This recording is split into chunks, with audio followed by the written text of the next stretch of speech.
Надлежните се уште проценуваат колку ќе чини понатамушниот третман на повредените од Кучани кои на планина во одмаралиштето Пониква во Осогово ќе се рехабилитираат, потврди за Канал 5 министерот за здравство Азир Алију. Тој во телефонски разговор кажа дека одмаралиштето Пониква во Осогово, кое станува центар за рехабилитација, во отекот на летото ќе ги згрижува повредените, а лекарски тим целосно посветен на нив ќе им обезбеди здравствена нега и психолошка поддршка. Се е на сметка на државата, вели Алију, кој посочи дека се уште се пресметува колку вкупно пари ќе се издвојат за оваа намена. Повеќе детали за тоа како ќе функционира центарот Алију најави за утре.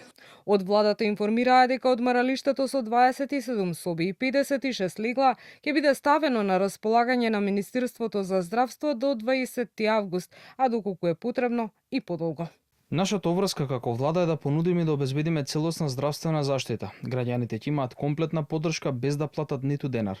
Трошоците за сместување, храна и медицинска грижа ги преземаат Министерството за внатрешни работи и владата. Во меѓувреме, евалуацијата на степенот на повреди на пациентите во Кочанската болница која ја правеа лекари од Скопје е завршена. По во текот на наредната недела повредените ќе ги добијат остатокот од парите од донации кои беа собирани од Црвениот крст. Купно исплативме 107 милиони денари.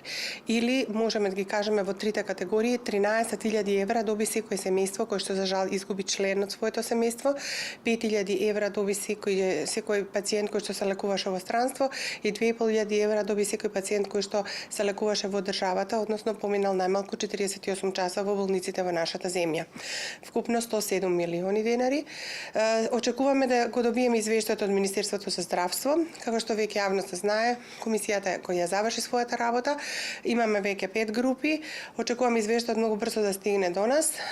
Во текот на наредната недела исплатата ќе биде веднаш направена. Околу 90 дена по големата трагедија во Кучани, десетина повредени се уште се на болничко лекување, 5 пациенти во странство, а исто толку хоспитализирани во земјава.